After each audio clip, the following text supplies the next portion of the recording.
18 বছর আগে বলেছি নাপিতকে ঘর ভাড়া দিয়ে ওই টাকা দিয়ে চাউল কিনে ভাত খেয়ে বাদাত কবুল হবে না। এখন পর্যন্ত কেউ ফতো উল্টে ধরে না কেন? কেন? নাপিত দাড়ি চাঁচে অথবই ভাড়া হারাম। নাপিত দাড়ি চাঁচে অথবই ভাড়া হারাম। ওই টাকা দিয়ে চাউল কিনে ভাত খেয়ে বাদাত কবুল হবে না। বাংলাদেশে প্রায় 5,500 এনজিও রয়েছে। কোন এনজিওতে চাকরি করে ওই টাকা দিয়ে চাউল কিনে ভাত খেলে ইবাদত কবুল হবে না। এদেশের ব্যাংকে চাকরি করে ওই টাকা দিয়ে চাউল কিনে ভাত খেয়ে ইবাদত কবুল হবে না। আমি তোমাকে বলেছি, 18 বছর থেকে বলে আসছি, তোমার বাপের জমিদারি আছে, বড় ব্যবসা করো। টাকা কম আছে, কলা বিক্রি করে খাও। তার চেয়ে টাকা কম আছে, চকলেট বিক্রি করে খাও। টাকায় যদি না থাকে, দিন মজুরি করে খাও। দিন মজুরির কাজ না পেলে চলে যাও গাজীপুর ট্রেন স্টেশনে, জয়দেবপুর ট্রেন স্টেশনে মানুষের ব্যাগ ধরে গাড়িতে তুলে দিবে।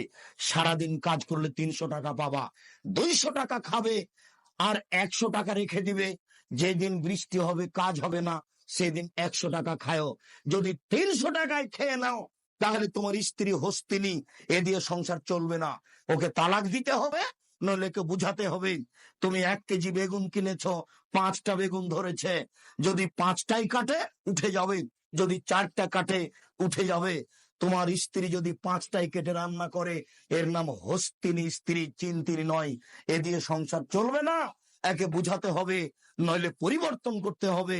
যদি একটা রেখে দেয়, 4টা কেটে রান্না করে, তাহলে থেকে গেলে বিকালে আপনার চাচা আসলে এ দিয়ে সানা ভর্তা করে তাকে পার করে দেওয়া যাবে। ভুল বুঝাচ্ছে। 5টা কাটলে বরকত উঠে যাবে, আর 4টা কাটলে বরকত থাকবে। এ কথাই ঠিক। বলছিলাম, যদি কাজ করতে না পারেন, যদি দিন মজুরি করে খেতে না পারেন, তাহলে ভিক্ষা করে খান। দিন মজুরি করে খেতে না পারলে ভিক্ষা করে খান। ভিক্ষা করা টাকা দিয়ে চাউল কিনে ভাত খেয়ে ইবাদত কবুল হবে। ভিক্ষা করা টাকা দিয়ে চাউল কিনে ভাত খেয়ে ইবাদত কবুল হবে। ভিক্ষা করা টাকা দিয়ে চাউল কিনে ভাত খেয়ে ইবাদত কবুল হবে।